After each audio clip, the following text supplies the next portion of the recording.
நாம் பல ஆண்டுகள் நோய் இல்லாமல் உடலில் நோய் எதிர்ப்பு சக்தியுடன் வாழ வேண்டும் என்றால் மூலிகைகளின் பயன்பாடுகளை அறிந்து அவற்றை முறையாக பயன்படுத்த வேண்டும் என்கிறார் டாக்டர் கௌதமன் அவர்கள்.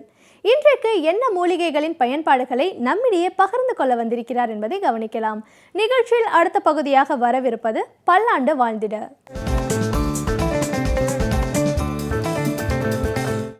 அன்பான கலைஞர் தொலைக்காட்சி நேயர்களுக்கு என்னுடைய இனிமையான காலை வணக்கங்கள். இன்றைக்கி நம்ம பார்க்கக்கூடிய தாவரத்துடைய பெயர் ஆதலை அப்படின்னு சொல்லக்கூடிய ஒரு புதர் செடி வகை தாவரம். சிவப்பு கலந்த பச்சை நிறமான இலைகளையும் லேசான மெலிதான முட்களையும் கொண்டு வளரக்கூடிய ஒரு தாவரம் இந்த ஆதலை. ஆதலையை பொறுத்தவரையிலும் பார்த்திங்கன்னா அதோடைய வேர், அதோடைய காய் மற்றும் அதில் இருக்கக்கூடிய விதை மற்றும் எண்ணெய் இதை அனைத்தையுமே மருந்துக்கு பயன்படுத்துகின்ற ஒரு வழக்கம் உண்டு. ஆதலையுடைய விதைகள் பார்த்திங்கன்னா பார்ப்பதற்கு ஆமணக்கு விதையைப் போலவே இருக்கும். அந்த விதைகளை எடுத்து அரைத்து பதப்படுத்தி எடுக்கக்கூடிய எண்ணெயை பொதுவாக மருந்துக்கு பயன்படுத்துகின்ற ஒரு வழக்கம் உண்டு.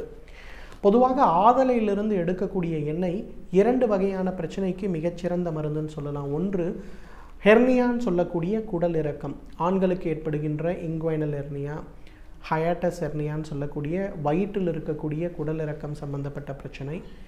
அதே போல் பெண்களுக்கு ஏற்படக்கூடிய இன்சிஷனல் ஹெர்னியா, அறுவை சிகிச்சை செய்த பிறகு அந்த தசைகளில் ஏற்படுகின்ற ஹெர்னியா சம்பந்தப்பட்ட பிரச்சனை, இவை அனைத்தையுமே குணமாக்கக்கூடிய ஒரு சக்தி ஆதலையிலிருந்து எடுக்கக்கூடிய அந்த எண்ணெய்க்கு உண்டு.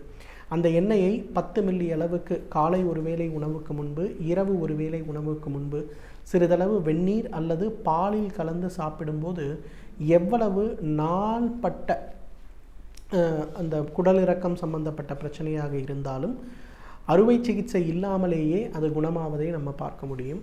அதே போல் ஆண்களுக்கு ஏற்படுகின்ற விரை வீக்கம், ஹைட்ரோசெல் சம்பந்தப்பட்ட பிரச்சனை. இன்றைக்கு பெரும்பாலும் பார்த்திங்கன்னா ஒரு காலத்தில் 50 வயதுக்கு மேற்பட்ட ஆண்களுக்கு தான் ஹைட்ரோசெல் சம்பந்தப்பட்ட பிரச்சனை இருந்தது. இன்றைக்கெல்லாம் பார்த்திங்கன்னா இளம் வயது ஆண்களுக்கே அதிகமான 2 வீலர் ஓட்டக்கூடியது, அதிக தூரம் 2 வீலரில் பிரயாணம் செய்யறதுனால விரை பகுதி பாதிக்கப்பட்டு இளம் வயது ஆண்களுக்கு கூட ஹைட்ரோசெல் சம்பந்தப்பட்ட பிரச்சனை ஏற்படுகிறது. ஹைட்ரோசெல் பிரச்சனை ஏற்படும் போது உடனடியாக சரியான தீர்வு நம்ம எடுத்துக்கணும். அப்படி இல்லைன்னா அது நாள் ஆக ஆக ஆண்மைத்தன்மை குறைவை கூட ஏற்படுத்தக்கூடும் அப்படிங்கிறது நம்ம எல்லாருக்குமே தெரிஞ்ச விஷயம்தான். ஸோ இதை குறைப்பதற்கு பார்த்திங்கன்னா அந்த ஆதலையிலிருந்து எடுக்கக்கூடிய அந்த எண்ணெய் ஒரு மிகச்சிறந்த மருந்து. 10 மில்லி அளவுக்கு காலை வெறும் வயிற்றில் அல்லது 10 மில்லி அளவு இரவு படுக்கும்போது ஏதாவது ஒரு வேளை பால் அல்லது வெந்நீரில் கலந்து சாப்பிட வேண்டும். ஒரு 6 மாதம் இதை சாப்பிட்டு வந்தாலே அந்த விதையில் இருக்கக்கூடிய தண்ணீருடைய அளவு குறைந்து அந்த விரை வீக்கம் முழுமையாக மறைந்து போய்விடுவதை நம்ம பார்க்கலாம். அதே போல் ஆதலையுடைய இலைக்கு உடலில் இருக்கக்கூடிய தசை வலியை, முட்டு வலியை நீக்கக்கூடிய ஒரு சக்தி உண்டு. பொதுவாக பாரம்பரிய மருத்துவத்தில் பார்த்திங்கன்னா இலைக்கிழி அப்படின்னு சொல்லக்கூடிய ஒரு சிகிச்சை கொடுப்பாங்க. உடலில் ஏற்படுகின்ற எந்த வகையான வலிகளாக இருந்தாலும் அந்த இடங்களில் கொஞ்சம் நல்லெண்ணெய் அல்லது மருந்தூட்டப்பட்ட எண்ணெயை தடவிட்டு அல்லது ஆதலையுடைய விதையிலிருந்து எடுக்கக்கூடிய அந்த எண்ணெயை தடவிட்டு அதன் பிறகு என்ன பண்ணுவாங்கன்னா அந்த ஆதலையுடைய இலைகளை சின்ன சின்னதாக நறுக்கி அதை சிறிதளவு எண்ணெய் விட்டு கீரை வதக்குவது போல் அதை ஒரு அரை வதக்கலாக வதக்கி ஒரு துணியில் கட்டி ஒரு மூட்டை போல் வைத்துக்கொண்டு சூடான ஒரு வாணலியில் அந்த இலையை தொட்டு தொட்டு வலி இருக்கக்கூடிய இடங்களில் ஒத்தரம் கொடுப்பாங்க. அந்த மாதிரி ஒத்தரம் கொடுக்கும்போது பார்த்திங்கன்னா அந்த இடத்தில் இருக்கக்கூடிய தசை, முட்டு சம்பந்தப்பட்ட பிரச்சனைகள்லாம் சிறிது சிறிதாக குறைந்து வருவதை நம்ம பார்க்க முடியும். அந்த இடத்தில் இருக்கக்கூடிய வீக்கமும் குறைவதை நம்ம பார்க்கலாம். முட்டு வலி, கழுத்தில் ஏற்படுகின்ற cervical spondylosis, lumbar spondylosis, disc ப்ரொலாப்ஸ்ன்னு சொல்லக்கூடிய சவ்வு விலகல், தொடைகளில் ஏற்படுகின்ற சயாட்டிகா சம்பந்தப்பட்ட வலிகள், முட்டுகளில் ஏற்படக்கூடிய வலிகள் மற்றும் வீக்கங்கள், முட்டுகளில் ஏற்படக்கூடிய இறுக்கங்கள், அதே போல் ரொமட்டாய்டு ஆர்த்ரைட்டிஸ் பிரச்சனை, ஆங்குலைசிங் ஸ்பாண்டிலோசிஸ் சொல்லக்கூடிய வலிகள் சம்பந்தப்பட்ட பிரச்சனை, காயங்களால் ஏற்படக்கூடிய பிரச்சனை, மணிக்கட்டுகளில் ஏற்படுகின்ற கார்பல் டனல் சிண்ட்ரோம், இந்த மாதிரி எந்த வகையான வலி சம்பந்தப்பட்ட கோளாறுகளாக இருந்தாலும் ஆதலையிலிருந்து எடுக்கக்கூடிய அந்த எண்ணெயை தடவி ஆதலையுடைய இலைகளை நறுக்கி வதக்கி மூட்டையாக கட்டிக்கொண்டு அந்த மூட்டையை வைத்து ஒத்தடம் கொடுக்க ஆரம்பித்தாலே எவ்வளவு நாள்பட்ட வலியாக இருந்தாலும் அவை மறைந்து போகிறத பார்க்கலாம். அதே போல் நீரிழிவு நோயாளிகளுக்கு பொதுவாக ஏற்படக்கூடிய பிரச்சனை பாதங்களில் ஒரு உணர்ச்சியற்ற தன்மை. தரையில் நம்ம நடந்து போகிறோம்னா தரையில் நடப்பது போல் இல்லாமல் ஒரு துணி மேலே ஒரு பெட்ஷீட் மேலே நடக்கக்கூடிய அளவுக்கு இருக்கக்கூடிய ஒரு பிரச்சனை. இந்த பிரச்சனை ஏற்படும் போது இந்த ஆதலையிலிருந்து எடுக்கக்கூடிய அந்த இலைகளை சிறிதளவு நல்லெண்ணெய் விட்டு நன்றாக வதக்கி அதன் பிறகு ஒரு அம்மியில் அல்லது மிக்சியில் அதை மை போல அரைத்து இடுப்பு முதல் கால் வரை அந்த இலை கரைசலை நன்றாக ஒரு பேக் மாதிரி போட்டு ஒரு 3/4 மணி நேரம் அப்படியே விட்டுவிட வேண்டும். முடிந்தால் அதற்கு மேலே ஒரு பெட்ஷீட் போட்டு அவங்கள அப்படியே ரெஸ்ட்டில் உட்கார வச்சிடணும். அதன் பிறகு வெந்நீர் வைத்து கால் கழுவ வேண்டும். இதை ஒரு பழக்கமாக ஒரு 40 நாட்கள் செய்து பார்த்தோன்னா காலில் நீரிழிவு நோயினால் ஏற்படக்கூடிய வலி, எரிச்சல், அதே போல் அந்த கால்களில் ஏற்படுகின்ற உணர்ச்சியற்ற தன்மை, வெரிகோஸ் வெயினால் ஏற்படக்கூடிய அந்த ஒரு வீக்கம் மற்றும் வலி, இவை எல்லாமே மறைந்து போகிறத பார்க்கலாம். ஆதலையோட இலை மிகச்சிறப்பான ஒரு மருந்து. பக்கவாதம் ஏற்பட்ட பிறகு நிறைய பேருக்கு பார்த்திங்கன்னா கைகள் விரல்கள்லாம் சில விரல்கள் வேலை செய்யாமல் இருப்பதை நம்ம பார்ப்போம். அந்த வேலை செய்யாமல் இருக்கக்கூடிய இடங்கள்லாம் நம்ம என்ன பண்ணலான்னா ஆதலை இலையிலிருந்து எடுக்கக்கூடிய அந்த ஒரு கரைசலை நன்றாக தடவி ஒரு 1 மணி நேரம் வைத்து அதன் பிறகு வெந்நீர் வைத்து குளிக்க செய்யணும். இதை ஒரு பழக்கமாக செய்யும்போது பார்த்திங்கன்னா எவ்வளவு நாள்பட்ட பக்கவாத நோயாக இருந்தாலும் சிறிது சிறிதாக அந்த தசைகளில் மாற்றம் ஏற்படுவதை பார்க்கலாம். அதே போல் ஸ்பைனல் இன்ஜுரி, நிறைய பேருக்கு ஸ்பைனல் இன்ஜுரி ஏற்படும் போது பார்த்திங்கன்னா பாதிக்கப்பட்டிருக்கக்கூடிய முதுகுத்தண்டுக்கு கீழே இருக்கக்கூடிய உறுப்புகள் எதுவுமே செயல் இழந்து போயிருக்கிறத நம்ம பார்க்கலாம். அந்த மாதிரி செயல் இழந்து போயிருக்கக்கூடிய பகுதிகளில் இருக்கவங்களுக்கு இந்த ஆதலையுடைய எண்ணெயை தடவி ஆதலையுடைய இலைகளை கொண்டு ஒத்தரம் கொடுப்பது மற்றும் ஆதலையுடைய இலையை வதக்கி அரைத்து எடுக்கக்கூடிய அந்த பொருளை நன்றாக பூசி ஒரு 1/2 மணி நேரம் 1 மணி நேரம் வைத்து குளிக்க செய்யணும். இதை தொடர்ந்து செய்யும்போது எவ்வளவு நாள்பட்ட ஆதலை பக்கவாதம் அல்லது அந்த முதுகுத்தண்டு ஒடிந்து போவதால் ஏற்படக்கூடிய பிரச்சனையாக இருந்தாலும் அவர்களுடைய தசைகளில் நரம்புகளில் சிறிது சிறிதாக மாற்றம் ஏற்படுவதை பார்க்கலாம். அந்த மாற்றங்கள் ஒரு முறை நமக்கு நல்லா தெரிய ஆரம்பிச்சதுன்னா அதன் பிறகு அவங்க மீண்டும் எழுந்து நடப்பதற்கு கூட ஒரு வாய்ப்பு ஏற்படுவதை பார்க்கலாம். அதே போல் ஆதலையிலிருந்து எடுக்கக்கூடிய எண்ணெய் அதை இரவு படுக்கும்போது ஒரு 10 மில்லி அளவுக்கு சாப்பிட்டான்னா பக்கவாத நோயாளிகளுக்கும் நரம்பு சம்பந்தப்பட்ட கோளாறு இருப்பவர்களுக்கும் ரொமட்டாய்டு ஆர்த்ரைட்டிஸ் சம்பந்தப்பட்ட ஆமவாதம் நம்ம சொல்லக்கூடிய பிரச்சனை இருப்பவர்களுக்கும் வாத ரத்தம் அப்படின்னு சொல்லக்கூடிய கவுட்டு சம்பந்தப்பட்ட பிரச்சனை இருக்கவர்களுக்கும் சிறிது சிறிதாக அந்த முட்டுகளில் ஏற்படக்கூடிய வலி, வீக்கம் மற்றும் அந்த இடத்தில் ஏற்படக்கூடிய பிரச்சனைகள் மறைந்து போகிறத பார்க்கலாம். எனவே நேயர்களே, ஆதலையை பொறுத்தவரையிலும் அறுவை சிகிச்சை இல்லாமல் ஹெர்னியா சம்பந்தப்பட்ட பிரச்சனைகளை குணமாக்குவதற்கும் ஹைட்ரோசில்னு சொல்லக்கூடிய விரைவீக்கம் சம்பந்தப்பட்ட பிரச்சனைகளை குணமாக்குவதற்கும் அதே போல் முட்டுகளில் ஏற்படுகின்ற எந்த வகையான முட்டு தசை வலியாக இருந்தாலும் நரம்பு பாதிப்பாக இருந்தாலும் அதை குணப்படுத்துவதற்கு இயற்கை கொடுத்திருக்கின்ற மிகச்சிறந்த அருமருந்து. தகுந்த மருத்துவ ஆலோசனை பெயரில் சரியான முறைப்படி அதை உபயோகப்படுத்தணும்னா நம்மாலும் பல்லாண்டு காலம் ஆரோக்கியமாக வாழ்ந்திட முடியும். சமூகத்தில் நல்ல செயல்கள் நடக்கும் பொழுது நம்முடைய பங்களிப்பு என்னவாக இருக்கிறதோ அதே போன்று தீய செயல்களை தட்டி கேட்பதிலும் நம்முடைய பங்களிப்பு இருக்க வேண்டும் என்கிறார் மனுஷபுத்திரன் அவர்கள்.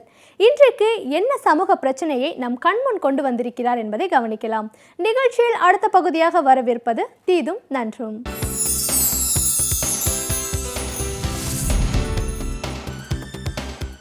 வணக்கம் நண்பர்களே, இன்னும் ஒரு இனிய காலை பொழுதில் தீதும் நன்றும் நிகழ்ச்சியில் உங்களை சந்திப்பதில் மிக்க மகிழ்ச்சி அடைகிறேன். சமீபத்தில் இந்திய நாடாளுமன்றத்தில் 2 முக்கியமான மசோதாக்கள் கொண்டு வரப்பட்டன. அதில் ஒரு மசோதா ஏற்கனவே நிறைவேறிவிட்டது. திருநங்கையர் பாதுகாப்பு மசோதா. அதாவது திருநங்கையர்களுடைய நலன்களை பாதுகாக்கக்கூடிய 3ஆம் பாலினத்தவர்களுடைய நலன்களை பாதுகாக்கக்கூடிய ஒரு மசோதா நிறைவேற்றப்பட்டது என்பது விளிம்புநிலை மனிதர்களுக்கான ஒரு மிகப்பெரிய ஒரு புரட்சியாக இங்கே பார்க்கப்படுகிறது. வேறென்று கேட்டால் விளிம்புநிலை மனிதர்களும் விளிம்புநிலை மனிதர்களாக இருக்கக்கூடிய இந்த 3ஆம் பாலினத்தவரை அவர்களை ஒரு மனிதர்களாக கூட கருதாத ஒரு சமூக அமைப்பிற்குள்ளாக அவர்களுக்கு சட்ட ரீதியான பாதுகாப்புகளை அளிப்பதற்கான அந்த மசோதா என்பது திராவிட முன்னேற்றக் கழகத்தினுடைய மாநிலங்களவை உறுப்பினர் திருச்சி சிவா அவர்களால் அங்கு ராஜ்யசபாவில் கொண்டு வரப்பட்டு பிறகு அது மக்களவையிலும் அது ஏற்றுக்கொள்ளப்பட்டிருக்கிறது. இந்த மசோதா என்பது அடிப்படையாக சில விஷயங்களை முன்வைக்கிறது. முக்கியமாக இந்த மூன்றாம் பாலினத்தவர் என்று சொல்லக்கூடிய இந்த திருநங்கையர்களுக்கு, அவர்களுக்கு இன்னல் விளைவிக்கக்கூடியவர்களுக்கு அல்லது அவர்களை துன்புறுத்துகிறவர்களை கடுமையாக தண்டிப்பதற்கு இந்த சட்டம் வகை செய்கிறது. அதேபோல் அவர்களுக்கான உதவித்திட்டங்கள், நலத்திட்டங்கள், அவர்களுக்கு வேலை வாய்ப்புகளை உருவாக்குவது, சமூக பாதுகாப்பை உருவாக்குவது போன்ற பல விஷயங்களை அந்த மசோதா முன்வைக்கிறது. அந்த வகையில் ஒரு மனித உரிமை சார்ந்த அல்லது ஒரு பாலின சமத்துவம் சார்ந்த விஷயங்களில் ஒரு மிகப்பெரிய முன்னெடுப்பாக இந்த திருநங்கையர்கள் பாதுகாப்பு மசோதா என்பது கருதப்படுகிறது. அதற்காக ஒரு முழுமையான ஒரு பெருமை என்பது திராவிட முன்னேற்றக் கழகத்தை தான் சேரும். ஏனென்றால் திராவிட முன்னேற்றக் கழக கடந்த ஆட்சி இருந்தபோதே திருநங்கையர்களுக்கென நலவாரியம் அமைக்கப்பட்டதில் தொடங்கி பல்வேறு விதமான சமூக பாதுகாப்பு முயற்சிகள் மேற்கொள்ளப்பட்டன. இப்பொழுது தேசிய அளவில் இந்த விஷயத்தையும் திராவிட முன்னேற்றக் கழகமே முன்னெடுத்திருக்கிறது என்பது ஒரு மிகப்பெரிய ஒரு விஷயம். அந்த மசோதா நிறைவேற்றப்பட்டிருப்பது என்பது உண்மையில் ஒரு சமூக ரீதியான ஒரு மிகப்பெரிய ஒரு மாற்றத்திற்கு வழிகோலும் என்பதிலும் எந்த சந்தேகமும் இல்லை. அதே போல் இன்னொரு முக்கியமான ஒரு மசோதா பற்றி சமீபத்தில் நாடாளுமன்றத்தில் விவாதம் நடந்தது. அதாவது மனநல பாதிக்கப்பட்டோர் பாதுகாப்பு மசோதா 2013. இந்த மசோதாவை பற்றிய ஒரு விவாதம் மாநிலங்களவையில் நடந்தது. இந்த மசோதா நிறைவேற்றப்படுவது என்பது மனநலம் பாதிக்கப்பட்டோருக்கான ஒரு மிகப்பெரிய ஒரு பாதுகாப்பையும் அவருடைய நிவாரணத்திற்கான பல்வேறு விதமான ஒரு விஷயங்களையும் முன்வைக்கிறது என்பதில் எந்த விதமான ஒரு சந்தேகமும் இல்லை. ஏனென்றால் மனநலம் பாதிக்கப்பட்டோரை ஒரு தனிப்பட்ட சமூக பிரிவினராக கருதி இப்படி ஒரு மசோதாவை நிறைவேற்றுவது என்பது அவர்களுடைய மறுவாழ்வு அல்லது நல்வாழ்வு தொடர்பான ஒரு மிகப்பெரிய கொள்கை சார்ந்த முடிவுகளை எடுப்பதற்கான முதல் அடி என்று சொல்லலாம். இந்த விவாதத்தில் கலந்து கொண்டு பேசிய திராவிட முன்னேற்றக் கழகத்தின் மாநிலங்களவை உறுப்பினர் கனிமொழி அவர்கள் கூட இதில் இருக்கக்கூடிய பல்வேறு விஷயங்களை சுட்டிக்காட்டி அவர் ஒரு மிகச்சிறந்த ஒரு உரையை அவர் நாடாளுமன்றத்தில் ஆற்றியிருந்தார். அப்படி பார்க்கிற போது இந்த விஷயத்தில் பல அம்சங்கள் இதற்குள் உள்ளடங்கி இருக்கின்றன. முதலாவதாக இந்த மருத்துவர்களுடைய ஒரு பற்றாக்குறை என்பது, ஏனென்றால் மனநலம் பாதிக்கப்பட்டவர்களுக்கான ஒரு அடிப்படை கட்டமைப்புகளை உருவாக்குவதுதான் மிக முக்கியமான ஒரு விஷயம். அப்படி இருக்கிற போது மனநல பாதிப்பு என்பது இன்றைக்கு சமூகத்தின் பல்வேறு மட்டங்களில் இருந்து கொண்டிருக்கிறது, பல்வேறு நிலைகளில் இருந்து கொண்டிருக்கிறது. இன்னும் சொல்லப்போனால் இந்த மனநல பாதிப்புகளுக்கு ஆட்பட்ட பலர் அவர்களுக்கான முறையான சிகிச்சை என்னவென்று தெரியாமலேயே அவர்கள் பல இடங்களில் அவர்கள் சமூக வாழ்க்கையில் தங்களுக்கு தாங்களே ஒரு பெரிய துன்பமாகவும் மற்றவர்களுக்கும் ஒரு துன்பமாகவும் இருந்து கொண்டிருக்கிறார்கள். அவர்கள் மீட்கப்பட வேண்டும், பாதுகாக்கப்பட வேண்டும், அவர்கள் சமூகத்தின் ஒரு பகுதியாக ஆக்கப்பட வேண்டும். ஆனால் துரதிர்ஷ்டவசமாக நம்முடைய நாட்டில் 3.5 லட்சம் பேருக்கு ஒரு மனநல மருத்துவர் என்கிற அடிப்படையில் தான் மனநல மருத்துவர்களே இருக்கிறார்கள். இது அதிர்ச்சியூட்டக்கூடிய ஒன்றாக இருக்கிறது. 3 லட்சம் பேருக்கு ஒரு மனநல மருத்துவர் என்பது ஆபத்தான ஒன்று. ஏனென்றால் 100 பேருக்கு 20 பேர் கடுமையான மனநல பாதிப்புகளை கொண்டவர்களாக நம்முடைய சமூகத்தில் இருக்கிறார்கள் என்று வேறு புள்ளிவரங்கள் கூறுகின்றன. அப்படி மனநல பாதிப்புகள் என்பது, அதாவது மன அழுத்தம், ஃப்ரஸ்ட்ரேஷன் என்று சொல்லக்கூடிய கோபங்கள் அல்லது உடல் இயற்கையாக உருவாகக்கூடிய பாரம்பரியமாக வரக்கூடிய மனநல கோளாறுகள், இப்படி பல்வேறு விதமான விஷயங்கள் நம்முடைய சமூகத்தில் இருக்கின்றன. போதைப்பொருள் பழக்கங்களின் காரணமாக மனநல பாதிப்புகளுக்கு ஆட்படக்கூடியவர்கள், சிறு குழந்தைகளாக இருக்கிற போதே பல்வேறு விதமான மனநல பாதிப்புகளுக்கு ஆளாகக்கூடியவர்கள், இப்படியெல்லாம் ஒரு இயற்கையாகவும் பிறப்பு சார்ந்தும் சமூக காரணங்களின் காரணமாகவும் சூழல் காரணமாகவும் ஏற்படக்கூடிய மனநல பாதிப்புகள் என பல நிலைகளில் இந்த மனநல பாதிப்புகள் இருக்கின்றன. இன்னும் சொல்லப்போனால் இந்த மனநல பாதிப்புகள் சிலரை கொடுமையான குற்றங்கள் செய்வதற்கும் கூட இட்டு செல்கிறது என்பதையும் நாம் மறந்துவிடக்கூடாது. அப்படிப்பட்ட ஒரு சூழலில் தான் நாம் இந்த விஷயத்தை நாம் அணுக வேண்டும். அப்படி பார்க்கிற போது இந்த மருத்துவர்களுடைய எண்ணிக்கையை அதிகரிப்பது அல்லது அதற்கான மருத்துவ படிப்புகளுக்கு முக்கியத்துவம் கொடுப்பது, அதே போல் கவுன்சிலர்களுடைய எண்ணிக்கையை அதை அதிகரிப்பது, அதற்கான படிப்புகளுக்கு முக்கியத்துவம் கொடுப்பது, சிறந்த ஊதியத்தின் அடிப்படையில் அவர்கள் ஒரு வைத்தியம் செய்வதற்கான சிறப்பு மனநல மருத்துவமனைகளை இந்தியா முழுக்க உருவாக்குவது, இது மிக மிக முக்கியம். ஏனென்றால் இந்தியா முழுக்க இருக்கக்கூடிய மனநல மருத்துவத்திற்கான அந்த மருத்துவமனைகள் மிக மிக குறைவு. அதுவும் மனநல மருத்துவம் சார்ந்த தேவைகள் பிரம்மாண்டமாக இருக்கிற போது குறைவான படுக்கைகளை கொண்ட மருத்துவமனைகள் தான் இங்கு இருக்கின்றன. மனநலம் பாதிக்கப்பட்டவருடைய எண்ணிக்கைக்கும் மருத்துவமனைகள், அங்கே இருக்கக்கூடிய படுக்கைகள், மருத்துவர்களுடைய எண்ணிக்கை என்பது விகிதாச்சார அளவில் மிக குறைவாக இருக்கிறது என்பதை நாம் மறந்துவிடக்கூடாது. இப்படிப்பட்ட ஒரு சூழ்நிலையில் இவற்றை நாம் முதலில் மேம்படுத்துவது மிக மிக முக்கியம். இன்னொரு முக்கியமான ஒரு பிரச்சனை என்பது மனநல பாதிப்புகள் தொடர்பான தப்பெண்ணங்களை மக்களிடமிருந்து விளக்குவது. நிறைய பேர் தனக்கு ஒரு மனநல பாதிப்பு இருக்கிறது என்பதை ஒத்துக்கொள்வதில்லை. குடும்பத்தில் இருப்பவர்களும் கூட அதை பொருட்படுத்துவதில்லை. நிலைமை முற்றிய பிறகு அவர்கள் என்ன செய்வது என்று தெரியாமல் பல்வேறு விதமான உபாயங்களை மேற்கொள்கிறார்கள். ஒன்று, மனநலம் பாதிக்கப்பட்டவர்களை துன்புறுத்துகிறார்கள், அல்லது துன்புறுத்தக்கூடிய சில வழிபாட்டு தலங்களில் கொண்டு போய் அடைத்து வைக்கிறார்கள், அல்லது தவறாக மருத்துவம் செய்யக்கூடிய மருத்துவர்களை போய் அவர்கள் அணுகுகிறார்கள். பல சமயங்களில் இந்த மனநல மருத்துவர்களுடைய பலருடைய பிரச்சனை என்னவென்றால், மனநல மருத்துவம் என்பது இன்றைக்கு மிகச் சிக்கலானதாக அல்லது பல்வேறு விதமான அறிவியல் சார்ந்து அணுக வேண்டிய ஒரு விஷயமாக இருக்கிற போது ஒரு முறையற்ற மருந்துகளை கொடுப்பது அல்லது பொருத்தமற்ற மருந்துகளை கொடுப்பதன் மூலமாக பலரை நடைப்பிடமாகவே சில மருத்துவர்கள் மாற்றியிருப்பதை நாம் யதார்த்தத்தில் பார்க்கிறோம். ஆக ஒரு சிறந்த மருத்துவர்கள் இங்கு இல்லை, மருத்துவர்கள் பற்றாக்குறை ஒரு பக்கம் என்றால் சிறந்த மனநல மருத்துவர்கள் இங்கு இல்லை என்பதும் இன்னொரு மிக முக்கியமான ஒரு பிரச்சனையாக இருந்து கொண்டிருக்கிறது. இதையும் நாம் கணக்கில் எடுத்துக்கொள்ள வேண்டும். அதே போல் ஒரு மிகப்பெரிய ஒரு பிரச்சனை என்பது இந்த மசோதாவில் இல்லாத ஒரு விஷயம். கனிமொழி அவர்கள் கூட அதை தன்னுடைய உரையில் சுட்டிக்காட்டினார். எப்படி உடல் நலம் குன்றியவர்களுக்கு அல்லது மாற்றுத்திறனாளிகளாக இருப்பவர்களுக்கு அரசு பல சலுகைகளையும் உதவித்தொகைகளையும் கொடுக்கிறதோ, அதே போல் மனநலம் குன்றியவர்களுக்கும் அந்த மனநல பாதிப்பிற்கு ஏற்ற உதவித்தொகைகளை வழங்க வேண்டும் என்பதுதான் அந்த கோரிக்கை. இதை நான் மிக முக்கியமானதாக கருதுகிறேன். ஏனென்று கேட்டால், மனநலம் பாதிக்கப்பட்டவர்களை வைத்து பராமரிப்பது என்பது பொருளாதார வசதியற்ற குடும்பங்களில் மிகப்பெரிய சவாலாக இருக்கிறது.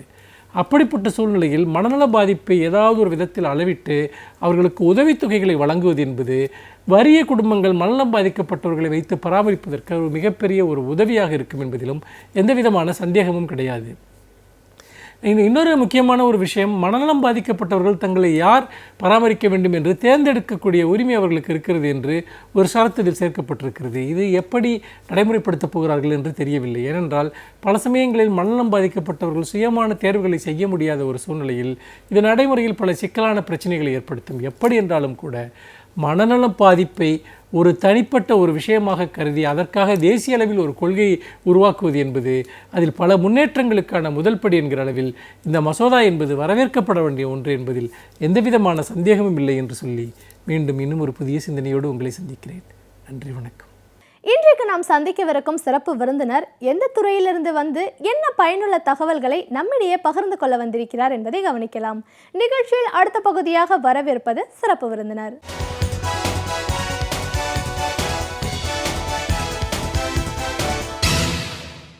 வணக்கம் நேர்களே, விடியலே வா நிகழ்ச்சியின் சிறப்பு விருந்தினருக்கான நேரம் இது. இன்றைய சிறப்பு விருந்தினர் கல்வியாளர் திருமதி வடிவு Vijayaraghavan.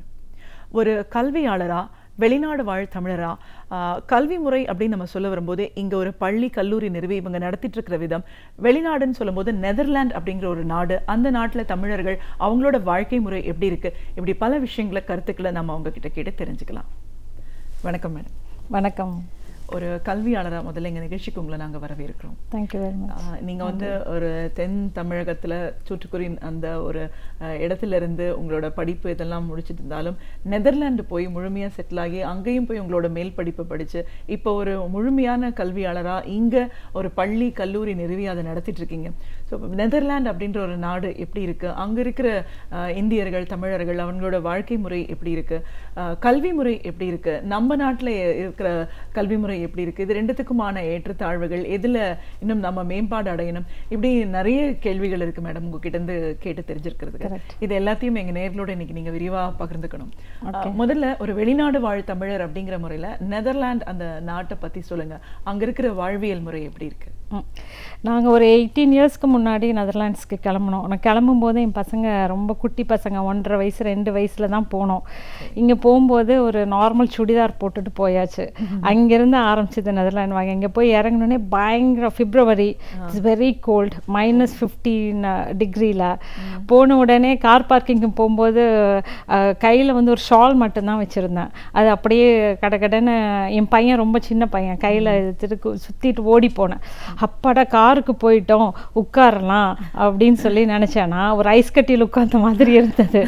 So it was weather is really டிஃப்ரெண்ட்டுங்க. அங்கே வந்துட்டு no like I have first time I have seen இந்த சம்மர் வின்டர் ஆட்டம் ஸ்ப்ரிங் அப்படிங்கிற அது வந்து கிளியர் டிஃப்ரென்ஸ் வந்து நெதர்லாண்ட்ஸில் போய் தான் இது பண்ணேன். நம்ம கண்ட்ரியில் இருக்கிற சீதோஷ்ண நிலை வெதர் வந்து it is totally different from Netherlands. It's very cold in வின்டருங்க. ஸோ லைக் செப்டம்பர்லேருந்து மார்ச் மிட் வரைக்குமே நல்ல கோல்டு கண்ட்ரி. ஸோ -15 வரைக்கும் போகும். பட் நார்மலாக it is oscillating between 1 to 10 டிகிரியில் ஆசிலேட் ஆகிட்டே இருக்கும். That is the first difference எங்களுக்கு. அங்கே அதுக்கப்புறம் ரெண்டாவது பார்த்திங்கன்னா அங்கே வாழ் தமிழர்கள் 18 வருஷம் முன்னாடி போனோன்னா நாங்கள் இருக்கிற ஊர் ஐண்டோவன் சொல்லிட்டு ஒரு சின்ன ஊர். அது வந்து ஃபிலிப்ஸ் வந்து அங்கேருந்து தான் பிறந்த ஊர். நம்ம இப்போ டியூப் லைட்ஸு எல்லா லைட்டிங்கோட எல்லாம் இருக்கோம். நம்ம அது வந்து பிறந்த ஊர் அப்படிங்கிறது வந்து ஐண்டோவன் தான். அங்கேயே வந்து ஒரு அந்த ஊரே ஃபுல்லாகவே வந்து ஃபிலிப்ஸோட தான் இருந்தது. இப்போ வந்து it still developing. But most of இது வந்து Philips has sold out for their business அந்த மாதிரி. அங்கே வந்து பார்த்திங்கன்னா இந்தியர்கள் அப்படின்னு தான் முதல்ல இங்கே வந்து தமிழ்நாட்டிலே இருந்துட்டு அங்கே போனதுக்கப்புறம் தான் இந்தியர் யாராக இருந்தாலும் நம்ம ஊர் அப்படிங்கிற ஒரு நாட்டுப்பற்று வந்து நான் இங்கே போனதுக்கு அப்புறம் தான் எங்களுக்கு அந்த ஃபீலிங் வந்தது. தமிழோட லாங்குவேஜும் இன்னும் ரொம்ப ரொம்ப அட்டாச்சானது. இங்கே இருக்கும்போது பக்கத்து வீட்டில் இருக்கவங்க கூட அவ்வளோ கூட பேச கூட மாட்டேன் நான். அங்கே போனால் எல்லாம் இங்கிலீஷ் தான். நெதர்லாண்ட்ஸில் Dutch language it is very difficult to cope up with. அங்கே போனாலே டச் அப்போல்லாம் தமிழ் சேனல் கிடையாது. நாங்கள் போனப்பெல்லாம் hardly we had some 30 families அந்த ஊரில் ஐண்டோவன் அப்படிங்கிற ஊரில். ஸோ அப்போ யாரா நம்ம ஆளுங்க வரமாட்டாங்களா பேச மாட்டாங்களான்னு சொல்லி அப்போது ஒரு டைம் என் கணவரோட ஃப்ரெண்டு வந்தபோது தமிழ்நாட்டிலேருந்து வந்திருந்தாங்க. அப்போ தமிழில் பேசி பேசி ரொம்ப அப்போ தான் அது அந்த இனிமையான அந்த நம்ம தமிழ் லாங்குவேஜோட இம்பார்ட்டன்ஸ் எனக்கு அப்போ தான் தெரிஞ்சுது. இப்போ of course IT has grown so much. இப்போ பார்த்திங்கன்னா அந்த இன்டர்நேஷ்னல் ஸ்கூலில் பார்த்திங்கன்னா நம்ம இந்தியன் ஸ்கூல் மாதிரியே இருக்கும். So many Indian students are studying. So many hundreds and hundreds of peoples have மைக்ரேட்டடுங்க நெதர்லாண்ட்ஸுக்கு. ஸோ ஃப்ரம் சத்யம், இன்ஃபோசிஸ் அந்த மாதிரி கம்பெனிஸ்லேருந்து எவ்ரிபடி இஸ் கம்மிங். அண்ட் இது அங்கே இப்போ வந்து we get all the food and every thing. ஏர்லியராக போனோன்னா நமக்கு ரைஸ் கூட கிடைக்காது. So we started with basmati rice. அங்கெல்லாம் நம்ம சாப்பிடவே முடியாது இங்கே ரைஸ் சாப்பிட்டு போட்டு. Started with basmati rice, still we continuing with basmati rice தான். ஆனால் இப்போல்லாம் பொன்னி ரைஸ் அது இது வெஜிடபிள்ஸ் வெண்டைக்காயிலேருந்து முருங்கைக்காய் வரைக்குமே எவ்ரி திங் இஸ் அவைலபிள் அங்கே. ஸோ இப்போ வந்து life is far easy for the peoples are coming in. But நாங்கள் போன ஸ்டேஜில் இட் இஸ் வெரி டிஃபிகல்ட். அங்கேருந்து வெங்காயம் சின்ன வெங்காயம் வாங்கியிருக்கேன் 150 கிலோமீட்டர்ஸ் வந்து நாங்கள் we have to travel and will get it. So அந்த மாதிரி தான். ஓகே. இப்போ கல்வியாளர் அப்படிங்கிற முறையில் நெதர்லாண்டில் வந்து இருக்கிற கல்வி முறை எப்படி இருக்குது? ஆரம்பத்திலேருந்து உயர்கல்வி வரைக்கும் எப்படிப்பட்ட ஒரு சிஸ்டம் அங்கே அவங்க கையாளுறாங்க? ஓகே, நம்ம இங்கே வந்து என்ன பண்ணுறோன்னா நம்ம எல்லாருக்கும் தெரிஞ்ச மாதிரி 10 +2 அதுக்கப்புறம் +3 வந்து காலேஜ் போகிறோம். அங்கே வந்து இட் இஸ் டோட்டலி டிஃப்ரெண்ட். அங்கே வந்து 4 இயர்ஸில் ஃபஸ்ட் குரூப்பில் சேர்க்குறாங்க. 4 வருஷத்தில் சேர்த்தாகணும். 4 வருஷம் அந்த பேபிக்கு ஆகி ஒரு நாள் வீட்டில் இருந்தால் கூட இட் இஸ் அஃபிஷியலாக it is a defence arrest மாதிரி பண்ணிடுவாங்க. ஸோ அது மாதிரி வரணும். கண்டிப்பாக 4 இயர்ஸ் ஆச்சுன்னா ஸ்கூலில் அனுப்புவாங்க. ஸோ அங்கேருந்து உங்களுக்கு 8 குரூப்ஸ் சொல்லுவாங்க. ஸோ ஆல்மோஸ்ட் வந்து 11 இயர்ஸ் வரைக்கும் ஃபஸ்ட்டு அந்த ப்ரைமரி ஸ்கூல் அப்படிங்கிறதுல படிக்கிறாங்க. அதுக்கப்புறம் ஒரு 5 to 6 இயர்ஸ் வந்துட்டு செகண்டரி ஸ்கூல் போகிறாங்க. இப்போ இந்த ப்ரைமரி ஸ்கூல் முடிக்கும் போதே பசங்களை வந்து அந்த end of the period of 11th இயரில் தே வில் செப்பரேட்டுங்க. யாரெல்லாம் நல்லா படிக்கிற ஸ்டூடெண்ட்ஸு யார் ஒரு 3 குரூப்பாக பிரிக்கிறாங்க. ஸோ அப்படி அதுக்கப்புறம் வந்து பார்த்திங்கன்னா VMBO அங்கே இருக்கிற ஸ்டூடெண்ட்டில் VMBO, HBO, VO, WO வீன்னு டச்சில் சொல்லுவாங்க. W அதனால வீன்னு சொன்னேன். ஸோ WO அப்படின்னு சொல்லுவாங்க. இப்போ VMBO வந்து ரொம்ப கம்மியாக படிக்கிற பசங்க. அவங்க வந்து எந்த மாதிரி வேலைக்கு, அதாவது தோட்டக்காரராகவோ இல்லை ஹேர் கட்டராகவோ இல்லை ஏதாவது மெக்கானிக்கல் பேஸ்டோ அவங்களுக்கு விருப்பமான படிப்பை படிக்கலாம். இந்த HBOங்கிறவங்க ஒரு மிடில் லெவலில் படிச்சுட்டு they can go to university. WO அப்படிங்கிறவங்க வந்து they can go to the university. ஆனால் VMBO அப்படிங்கிறவங்க they cannot go to the university. அந்த மாதிரி தான் சிஸ்டம். பட் இதில் மெயின் என்ன பார்த்தீங்கன்னா everything like students will decide. Parents will not be involved at all. ஆரம்பத்திலிருந்தே அவங்க வந்து அதே மாதிரி that culture is totally different than here. நம்ம எல்லாருமே நம்ம உட்காந்து ஹோம்ஒர்க் எழுதுறது அது எல்லாமே. என் பொண்ணு வந்து இன்டர்நேஷ்னல் ஸ்கூலில் தான் சேர்த்தோம். இட்ஸ் நாட் இந்த டச் ஸ்ட்ரீம் இன்டர்நேஷ்னல் ஸ்ட்ரீம் இருக்கு. International stream is different. இதே மாதிரி 8 groups and then they also have the secondary. But அவங்க டைரெக்டாகவே they can go to the university. அதில் இவங்க டவுன் கிரேட் ஆகிறதுக்கு இதில்லை, because of the standard. Only for the Dutch students இந்த ஸ்ட்ரீம் வரும். ஸோ அப்போ என் பொண்ணு வந்து ஒரு 5-6 இயர்ஸில் போய் என்ன இது ஒருமே ஹோம்ஒர்க்கே கொடுக்க மாட்டேங்கிறீங்களே, ஏதாவது கொஞ்சம் ஹோம்ஒர்க் கொடுங்க, நான் சொல்லி கொடுக்குறேன்னு இங்கிருந்தெல்லாம் கூட நான் புக் வாங்கிட்டு போயிட்டு அவளுக்கு டீச் பண்ணிகிட்டு இருப்பேன். இட் இஸ் நாட் நெசசரி அப்படி சொல்லுவாங்க. Every thing was creative, till like 10 years every thing will be creative. Even 10 yearsல my daughter started giving the presentation அந்த மாதிரி. ஸோ இதில் இன்னொரு கல்வி இதை பற்றி பேசும்போது கண்டிப்பாக என்னோட பையன் அஜய் விஜயராகவன் பற்றி சொல்லியே ஆகணும். He's a special child, is a cerebral palsy kid. அவனோட ஸ்ட்ரீம் எல்லாம் பார்த்திங்கன்னா அவன் இண்டிவிஜுவலாக அவனை ஐக்யூ டெஸ்ட் பண்ணி அவனுக்குன்னு தனியாக ஸ்கூல் இருக்குது. ஸோ அவனுக்கு என்ன மாதிரி லெவலில் வருதோ அந்த லெவலுக்கு அவனுக்கு டீச் பண்ணுறாங்க. he has a very small group, 5 students 6 students தான் இருப்பாங்க. ஸோ அதை வச்சு அவனுக்கு என்ன மேத்தமெட்டிக்ஸ் வருமா இங்கிலீஷ் வருமா அப்படின்னு சொல்லி பார்த்துட்டு எவ்ரி 3 months to 6 months வந்து பேரண்ட்ஸ் ரிவ்யூ இருக்கும். அதை வந்து அவனுக்கு தகுந்த மாதிரி பண்ணுவாங்க. அதே மாதிரி தான் அங்கே இருக்கிற எல்லா ஸ்டூடெண்ட்ஸ்க்குமே. இதில் இன்னொன்று என்னென்னா அந்த ஸ்கூல் கூடவே அட்டாச்சுடுங்கிற மாதிரி. ஸோ he has ஒரு பில்டிங் இருக்குன்னு வச்சுக்கோங்களேன், school building, and then they have big corridor and then they have this therapy center. So what happens is these students they can drive. Wheel chair இருக்குது, முடிகிறவங்க hand roll ஸ்டூல்னால் it is in Dutch. Hand wheel சேரில் வந்துட்டு they will go to the school. இங்கே என் பையன் வந்து his riding electric roll stool. So அதில் அவன் ரோல் பண்ணி அவன் himself will go to the therapy centre. போய் தெரப்பி முடிச்சுட்டு திரும்பி அவன் கிளாஸ்க்கு வந்துடுவான். So it is a very good system. And not only for the special சைல்ட்ஸ்க்கு வந்து பார்த்திங்கன்னா it is not only they have this education system attach together, but also they have the swimming இருக்குது. He goes to gym and he goes to hockey. அப்போ அந்த hockey விளையாடுறதுக்கெல்லாம் they give the special attachment. நெதர்லாண்டோட government வந்து they provide his hand roll ஸ்டூலும் இது wheel சேரும் கொடுப்பாங்க, கையில் தள்ளுற மாதிரி எலக்ட்ரிக் இதுவும் கொடுப்பாங்க. அதே மாதிரி கவர்மெண்ட் வந்து ஆல்சோ சப்போர்ட்டிங் வீட்லேயும் அவனுக்கு கேரி பண்ணுறதுக்கு, அவனுக்கு ஸ்பெஷல் பெட்டு, அவனை கேரி பண்ணி ஷிஃப்ட் பண்ணி ஒரு பிளேஸுக்கு வைக்கிறதுக்கு, அது எல்லாமே வந்து government is providing. So this is the 3 type of system and like that. When we compare that to the studies in here, அது பேசுறதுக்கு முன்னாடி ஃபர்ஸ்ட் ஒரு கல்வியாளர் அப்படிங்கிற முறையில் இங்கே பள்ளி கல்லூரிகள் நீங்கள் நடந்துட்டு இருக்கீங்க. இங்கே இருக்கிற கல்வி முறை முதல்ல எப்படி இருக்குன்னு நீங்கள் பார்க்குறீங்க? நான் எப்படி பார்க்குறேன்னா, இங்கே ஃபர்ஸ்ட் ஆஃப் ஆல் வந்து ரீசெண்டாக அப்பாங்கிற படம் பார்த்தேன் தியேட்டரில் பார்த்தேன். And I seen that movie twice, once with me alone and once with my kids. It was really telling the truth of the students, what is happening here. So நார்மலாக நம்ம என்ன பண்ணுறோம், வீட்டுக்கு வந்தோடனே ஹோம் ஒர்க் அது இதுன்னு போய் பசங்களை கஷ்டப்படுத்தி அவங்களுக்கு நம்ம என்ன நினைக்கிறோமோ அது அவங்கள ஆகணும், நம்மளால் வர முடியாததை அவங்க வரணும் அப்படின்னு சொல்லி நம்ம நினச்சி அவங்கள ஃபோர்ஸ் பண்ணி பண்ணுறோம். that is really need to be changed. And the first few years we have to give them enough time for creativity. So drawing போடுறதோ இல்லை any whatever they want, like doing a project ஆகட்டும், they have to do by themselves and we have to give time for all these things. அதுக்கப்புறம் at one point of stage அந்த 10 years 11 years முடிக்கிறேன்னு சொன்னேன் இல்லைங்களா நெதர்லாண்ட்ஸில், அதுக்கப்புறம் பார்த்திங்கன்னா they have lot of pressure. அதுக்கப்புறம் அந்த 12th வரைக்குமே நல்லா பிழிஞ்சு எடுத்துடுறாங்க பசங்களை.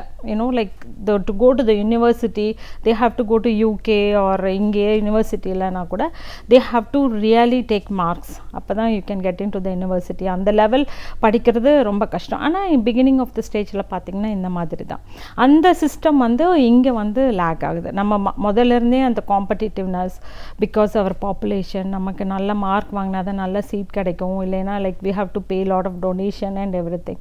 ஸோ அந்த ப்ராப்ளம் வந்து இங்கே வந்து இருக்குது. That need to be change. And for the special சைல்ட்ஸுக்கு still like government need to support them a lot, giving them like a wheelchair. இது நான் பார்த்துருக்கேன். ஏன்னா எனக்கு என்னோட பொண்ணு வந்து she did a project here, like what is the comparison between the normal child and the special childs here அப்படிங்கிறதுக்கு ஒரு ப்ராஜெக்ட் பண்ணினாங்க. ஒரு 13-14 இயர்ஸில் இங்கே வந்து பண்ணாங்க. So I happen to go to the special child school எல்லாம் போய் பார்த்தேன்னா I feel really pity for them. அவங்கனால உட்கார முடியாது, பேலன்ஸ் பண்ண முடியாது. ஸோ அவங்களுக்கு கரெக்டான வீல் சேர் இருக்காது, கரெக்டான டாய்லெட் ஃபெசிலிட்டி இருக்காது. ஸோ அதெல்லாம் சில பேரண்ட்ஸ்லாம் அதை எக்ஸ்பிளைன் பண்ணும்போது they were in tears actually. So that's all like a very unforgettable thing. I can't even imagine என் பையன் எங்களுக்கு we wanted to come back long time back to India, but அவனுக்காக வேண்டி தான் we are sticking back there. இப்போ he can ride the wheelchair, he can go anywhere he want, he can do shopping and என்ன ஷாப்பிங்னாலும் பண்ணிக்கலாம். he can live on his own. government is providing. எங்களுக்கு அப்புறம் என்ன அவனுக்கு என்ன அப்படின்னு நினைக்கும் போது we don't have to worry.